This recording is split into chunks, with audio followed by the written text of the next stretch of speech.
Hello everyone and welcome to the NARSA weekly update for the week commencing Monday, April the 26th, 2021. It's Gary Gillen here and I'm your host for this week's edition, and I don't know what to say. I hope you're doing the best you can be doing after enduring yesterday's absolutely gutting defeat at home to St Johnstone in the quarter-final of the Scottish Cup. Our 100% domestic record at Ibrox was blown apart by our absolute generosity against St Johnstone, and not for the first time last week.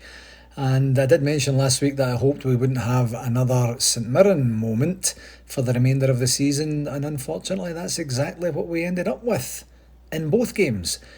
So we'll head straight to the game segment now and get the junk games and performances out of the way as quickly as we can. Two games, as I mentioned, against St Johnstone this past week, one in the league, one in the Scottish Cup just yesterday late morning my time. Wednesday's league match was, I thought, a fairly decently competitive fixture with lots of changes made by the manager, but the team still looked fairly balanced and well capable of beating a team of St Johnstone's stature.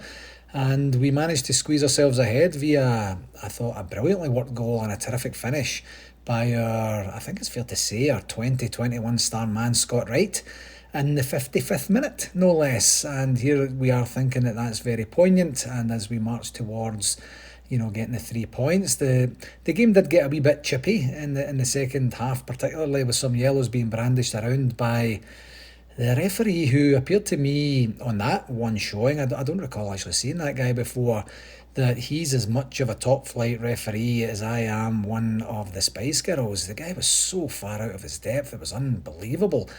And we did get some strokes of luck, from said referee with penalty decisions, one that he overturned with information from his linesman, of course. But you could just feel towards the end of the game the ref was just waiting for any opportunity, any excuse to finally give them one. And up steps what I have to say is a recent enigma, Kemar Roof, to hit a silly, pathetic attempt at his wonder goal from inside, a replication of his wonder goal, of course, from inside of our own half to basically give them possession back instead of keeping the ball, taking it into the corner, seeing the game out, taking the 3 points, moving on. But no, we don't do that for some reason, and it was nowhere close on this occasion. It hardly even made it to the penalty box as far as I can remember, and he gives possession back to them. They get the big kick, the flick on, it goes, they get the penalty, the guy dispatches the penalty. It was an excellent penalty the guy hit, and it's 1-1 at the end of the game. And it was supposed to be a warm-up for the big show on Sunday. Steven Gerrard said it exactly, or immediately I should say, as soon as he came out, saying, I made all the decisions I made today based on Sunday's game. I've been talking about Sunday's game since we won the league. Sunday's game is all that it's all about. And then Sunday in the Cup sees us put a much stronger team back out. And with the only probably slight question prior to kick-off was did Wright make enough of an impression to earn or maintain or retain his place in the starting lineup? And the short answer was no. And then we huff and puff through a kind of non-event first half, and then start to, I felt, really work through the gears in the second half and start creating, consistent chances, chance after chance, and their goalie, and on one occasion the post, of course, manages to keep out. And the goalie's grown into the game, you can see, but we've seen this before, we've been up against this before, and we've managed to navigate this before. And we then see Aribo and Tav kind of switch positions, really, and create a brilliant goal for us in the 116th minute, as it was. And we think we're only 4 minutes away or so to seeing the game out, which we can't manage to do again. And not for the first time this season, and not for the first time in even 5 days against the same team. We capitulate at the end. Everything seems to be going okay, and until we see that there's an additional 2 minutes of extra time and within the extra time still to play. And I don't know about you, but I would think that one of the easiest things to coach, one of the easiest things for players to understand and comprehend and actually execute would be to drive for the corners at the end of a game to protect the lead. and stay there and mess around and cause some frustration and ultimately run down some valuable seconds. And yeah, sure, sometimes it goes back to them. They get a free kick typically a goal kick, and they get possession back. But valuable seconds have been wasted, and there's a frustration level that goes with that, which brings alongside a wee bit of desperation. But we just don't seem to want to do that. I watch teams like Inter Milan, Barcelona, Bayern Munich, Manchester City do this on a consistent basis when they need to. I mean, there's no shame in it. But with our team, I am truly, honestly at a loss as to why they either just can't do it or choose not to. I don't know if game management is in some way just beneath this team, or they just don't quite comprehend it, or they think that a late goal in some way knocks the stuffing out of the other team. I mean, it's cup football here. I can't imagine they've been coached not to manage the game properly. I mean, it's a possibility, but based on what Gerrard said in his interview immediately after the game, I'm thinking that's not the case. So I wonder what it is then. I truly do. And I wish I knew, because if I did, then I would know that as I sit here recording at 6:44 p.m. Mountain Standard Time on Monday evening, that we would have had a much better opportunity to be going for a treble right now, and not literally staggering towards Trophy Day, which is still almost 3 weeks away, folks. Here's a wee tidbit for you, and it's been well publicised today, so if you've been paying attention to any media today, you'll probably have heard this, but we've made it to just one domestic cup final during Steven Gerrard's tenure as manager. That's 3 seasons. So you remember the one cup final we did make it to, which was the League Cup final back in 2019, when we were, cheated by way of a wildly offside winning goal by Celtic to give them the trophy. And put that in context for this season, we never even made it to the semi-finals of either of the League Cup or the Scottish Cup. Never made it to the semi-finals. And this was after our supposed biggest challengers were already out of both competitions prior to us playing. And we already put them out in the Scottish Cup, so as I mentioned there, it is a bit of a cliche that cup competitions are contested differently, but there is definitely absolute merit to that. The amount of times we've lost late goals in cup competitions, including Europe here, including at St Mirren, of course, back in the later part of 2020. I mean, it's worrying, and there has to be something to this now. And is it mental fatigue? Is it some sort of arrogance creeping into the game? Is it a mental block? Or is it players that just don't know what time it is? I mean, there's clocks everywhere. There's coaches on the side, probably, you would imagine, coaching them on the fact that the time is marching on, sort of thing. But all in all, I mean, from my perspective, their goalie had an absolutely fantastic game, and our team were just a wee bit off. And our defending at the end of the game, when their goalie come up, was truly nothing short of scandalous. The guy is, I believe, the tallest guy on the pitch. He's 6'6". He looks like a Viking. He's got a luminous green strip on from head to toe. He's not exactly hard to spot, and I haven't seen it through my red misted eyes in the cold light of day back again, but to see exactly what happened. But for us to give him a free header on the centre of the 6-yard line at the very end of the game is just shocking.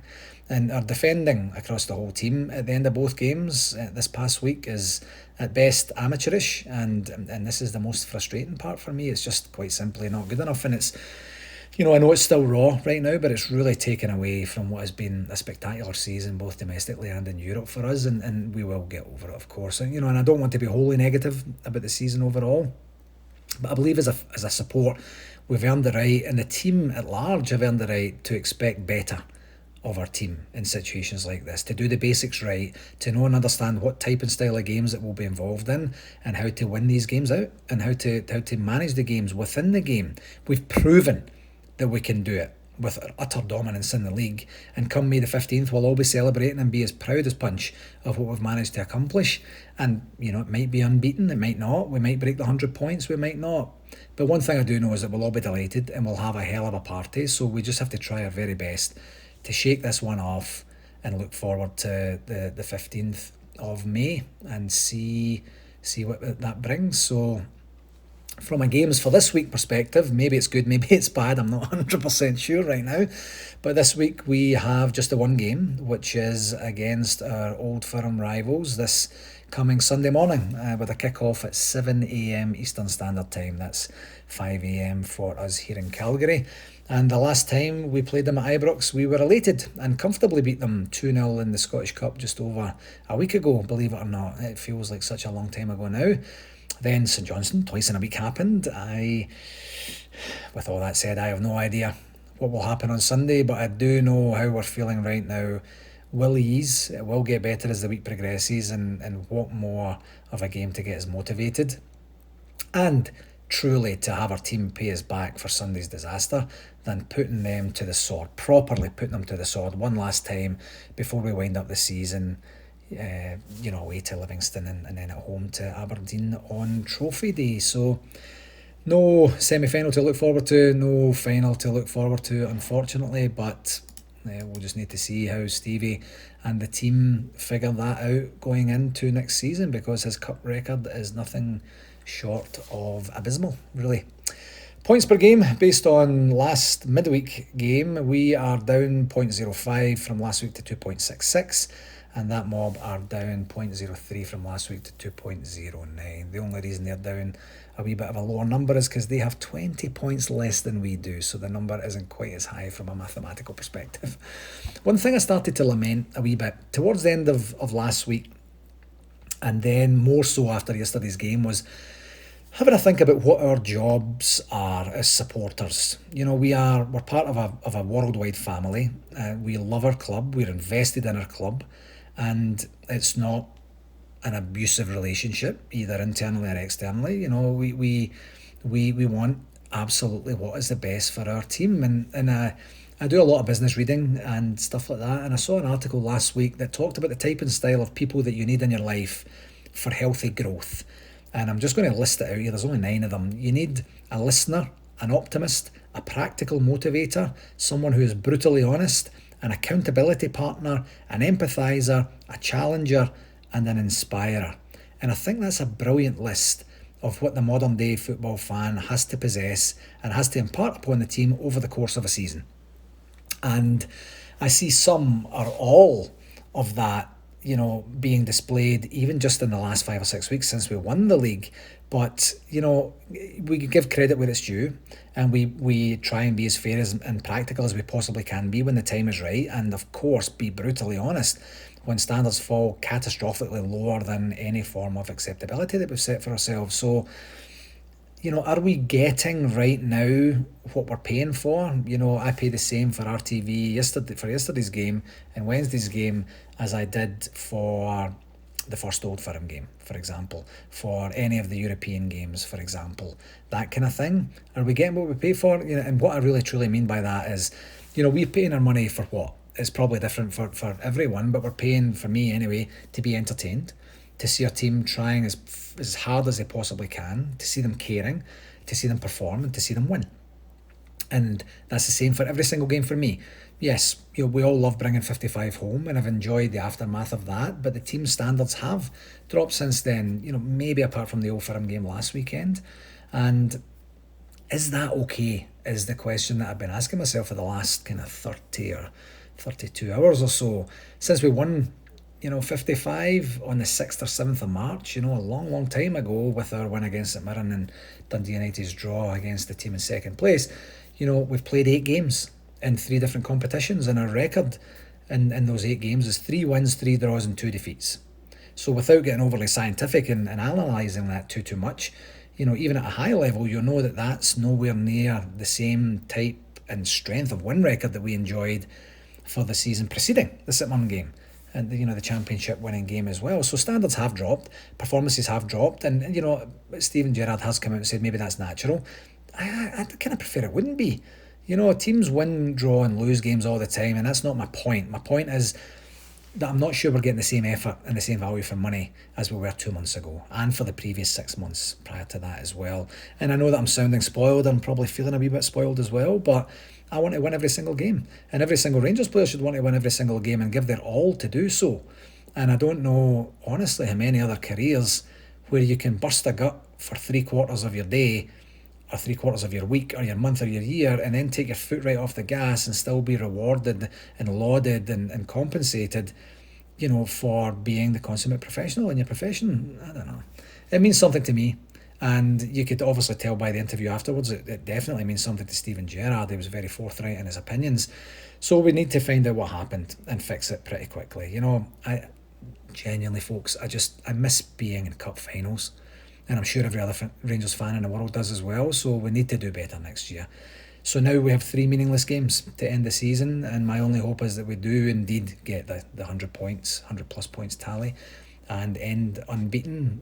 But it has been a bit of a frustrating 6 or 7 weeks for me as I reflect, and I appreciate that I'm still a bit raw from yesterday, and that's just the way it is. So from a Rangers TV perspective, we are now obviously in receipt of knowledge of how many games we're going to play this season now, with the 2 cup games being taken away from us. So what we're going to do this week is package up our per club end of season cost structure, and we will be in touch with each and every club to get the monies collected so that we can wrap up our admin and get the season locked up and wrapped up as well. So stay tuned. We'll be in touch about that hopefully some point this week, if not this week, early next week, but ideally it will be this week to get that one part done. So that's maybe the only wee bit of silver lining from yesterday's result.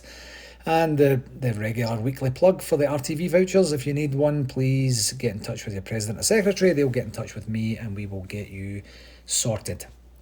From the depths of despair to something a bit more positive from a shout-outs perspective. I had already written down in my notes that we didn't have any shout-outs this week, but please get in touch if you do have anything to share. And then I got a very late one, around about 4 p.m. or so, from Mexico. And the message isn't from Mexico. The person who told me about it is in Mexico, and it's from Calgary, the Rangers Supporters Club of Calgary's very own Peter McAleer, who let me know just earlier this afternoon, or I guess later this afternoon I should say, that the Rangers family grew by 1 today when Peter's son Mark and his wife Kaylee welcomed their beautiful daughter Rain McAleer into the world just this morning. And rain is spelt like rain as in Her Majesty's reign, not rain as in the weather, rain. So huge congratulations to Mark and Kaylee, and of course to Peter and his lovely wife Lada on the addition of on their addition to the Rangers family. And I just love stuff like this, especially when I know the people as well. So congratulations to all, and please don't forget to put your sunscreen on down there in Mexico, Pete, or you'll get yourself all burnt. So then I thought that was it from a shout-out perspective, and then I got an even later one that came in, and this one was courtesy of my sister Debbie, who sent me a screen capture of a little fellow born back home in Glasgow with the wonderful name of Leo. And the reason Leo is a wonderful name is that's my son's name as well. And the poignancy of little Leo's birth today is that it would have been my best mate from back home, Raimi Bell's first grandson from his beautiful daughter Gemma. Unfortunately, Raimi passed away of cancer almost 3 years ago now, at the tender age of, I believe he just turned 54 at the time when he passed, and I still miss him a lot. And when I heard of the terminal nature of the cancer that he had, I grabbed a flight home and spent some time with him, basically to thank him for his friendship, for his love, and to tell him how much I appreciated him and everything that we went through together, and to say cheerio. And of course, being a proper Scotsman, I didn't say any of that to him at all, but he knew how I felt, and I do genuinely cherish the memories that we had together. And because of him and his illness, I'll never forget where I was when Steven Gerrard was announced to the world as the Rangers manager, because I watched it live on YouTube in Raimi's living room in Govanhill with my dad Ronnie and my love Erin, and I've got great memories of that day. I've got great memories of a wonderful guy, a wonderful friend, and a good blue nose, more importantly. And he's likely smiling down on me right now as I say all this stuff out, getting a wee bit sentimental, completely stoned out of his nut as I mumble through this part. So congratulations to Gemma and Gillian and the remainder of the family, and obviously to little Leo, and I hope to get a chance to meet him at some point when restrictions ease and we get a chance to head home. So a couple of great wee shout outs, and again, another plug, please by all means get in touch if there's anything you want to share. An event, a birthday, an anniversary, anything at all. I just want to try and spread some good news. So from a convention perspective, talking about spreading good news, I don't have any to spread for this week. I was expecting an update from Planet Hollywood's banqueting department, which I mentioned last week, to help us organise our ticket pricing, but we didn't hear from them in time. I just refreshed my email just before I started recording a little bit earlier, and still nothing. So I'm gonna obviously chase them up. I did send them an email earlier today letting them know that we had the podcast tonight and we was really looking for some sort of update. But I don't know what sort of time zone he's working on. I know that he's in Vegas, but so that's an hour behind me. But I don't know if he's just thinking it's June next year, calm down, despite me telling him that it was very important that we get this locked quickly so that we could get everything else organised as well. So we do need something to look forward to. Getting the tickets on sale will be something that we are very much looking forward to. So as soon as we get that information, I'm sure he'll respond to me in the next day or so. I'll put a call into him tomorrow as well. And then we'll hopefully get the tickets organised, get the ticketing provider sorted, and then see where we go from there. So that's all we have from a convention perspective this week. Another plug for our frequently asked questions document that we have on the website. If you have any questions on the convention that you think can be probably that other people have had, it will most likely be on the frequently asked questions document. You can access it from our main site page as well. From another business perspective, you might notice we didn't quite get to the NordVPN competition last week that I was hoping that we would, but we will try and do that in conjunction with this weekend's Old Firm game, and I still haven't managed to check out the VPN experience. I'm just going to leave that as a standing item, and I'll get to it when I get to it, instead of obviously telling fibs every week to everyone. From an interviews perspective, I'd mentioned last week that it was kind of unlikely that we were going to get something organised, and I didn't, unfortunately, so there's nothing really to talk about there.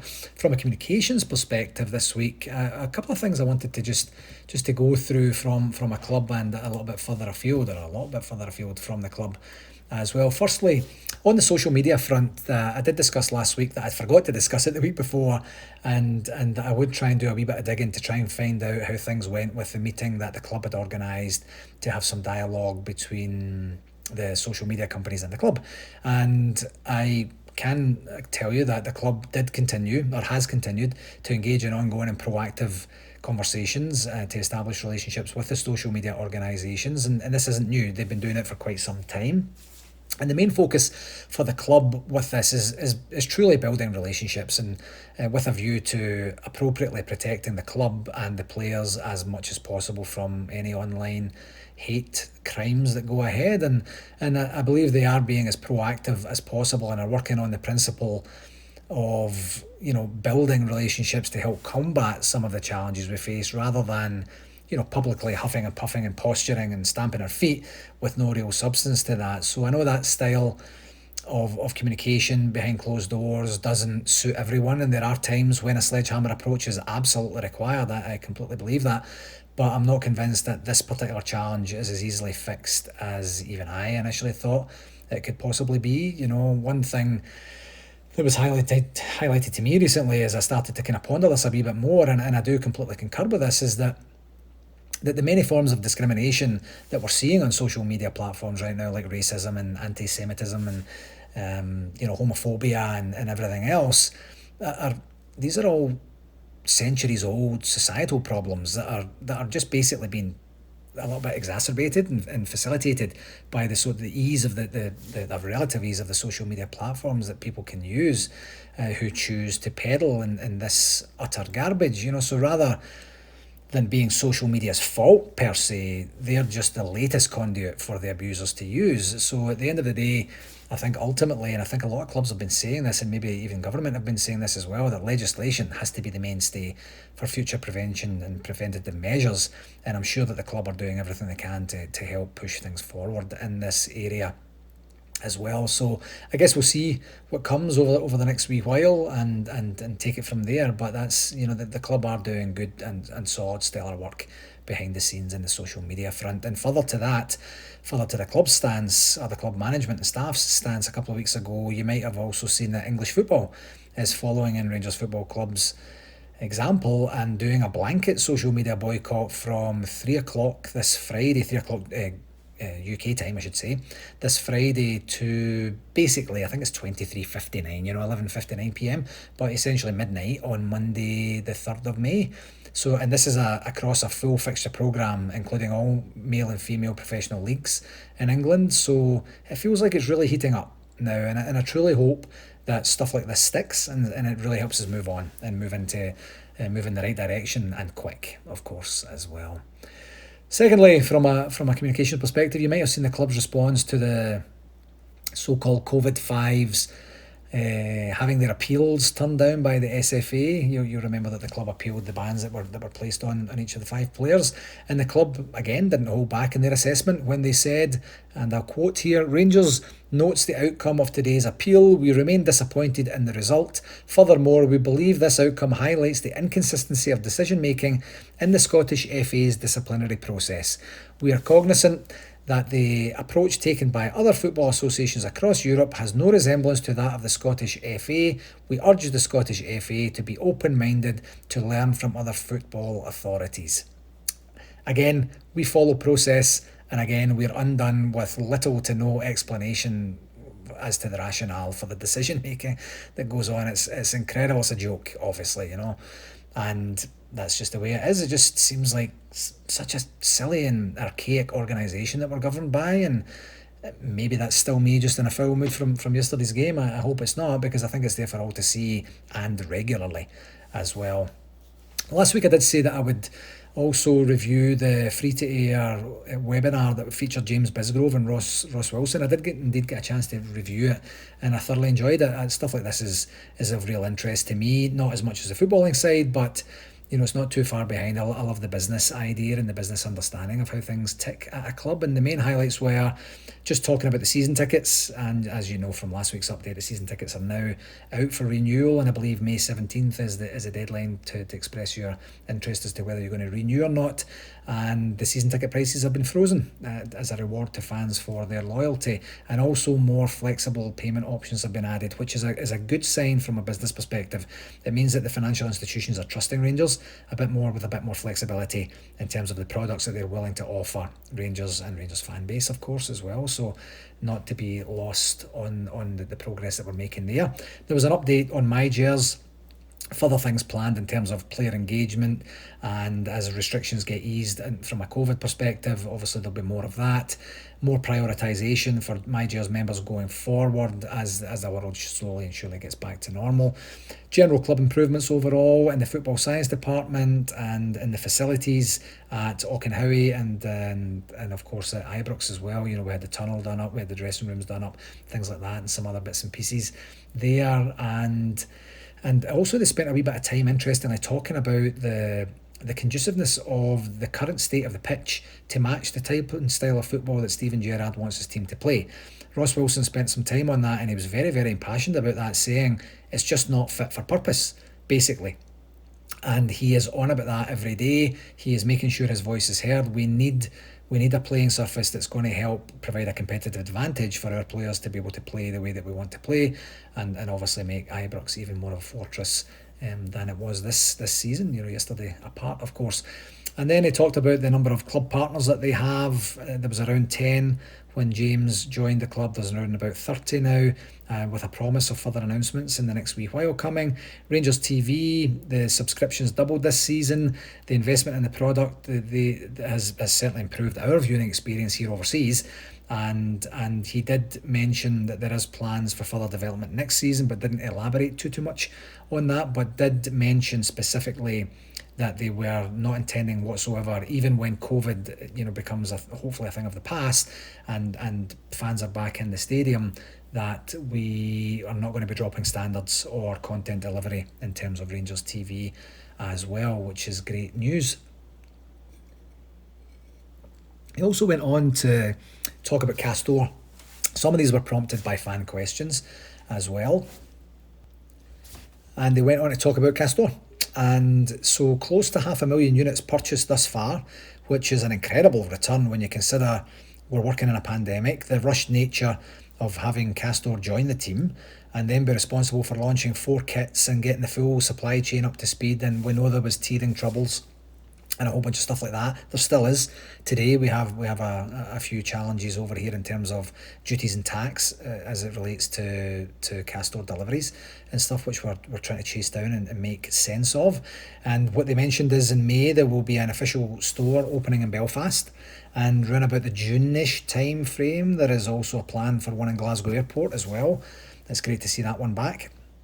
And maybe a wee bit surprising for me anyway, was that we have already agreed on the type and style of design for the 2022-23 kits. So they've already seen and know what the 21-22 kits are, but they've also agreed on the 22-23 kits. So we're back on solid footing within appropriate timelines for product delivery for the retail side. And this is great work and great news for everything that goes on in the club. You know, I say a lot in my personal and mostly my professional life that if you're constantly firefighting, if you're constantly in firefighting mode, eventually you're likely to become an arsonist.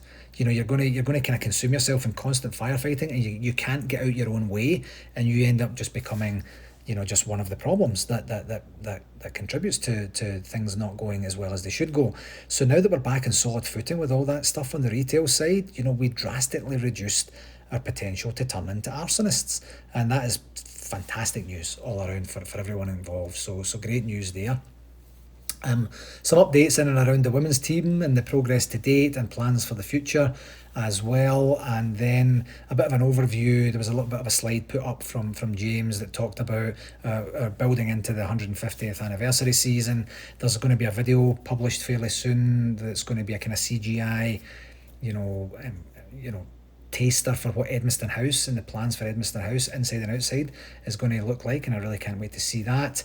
In April they're going to be launching a Rangers Champions wall at Ibrox, and it says wall on the slide, and then James in the thing said walkway, so I'm not sure. I think the wall will be the walkway. I'm not 100% sure about that, but that's some point this month, which I guess would have to be this week, of course, now that we're in the last week.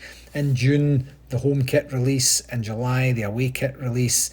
Some flagship pre-season friendlies which have all been locked in, and some anniversary merchandise ranges being launched as well. They also talked about doing something like a Hall of Fame night, some Legends matches as well, and lots of fan engagement along the way too. And then the last major thing that was discussed was on the player trading side. And again, I mentioned a few pods ago that Ross's influence in this area has been tremendous, you know, and what he made pains to say was that he believes we now have a very strong and balanced squad right now. So no wholesale changes required or expected, but definite strengthening of the squad, which is always good news as well. So yeah, if you get a chance to see it, you know, I thoroughly recommend it. It's about 43 minutes long. If not, I've given you as they say over here, the Coles Notes version, and you have had all the highlights there.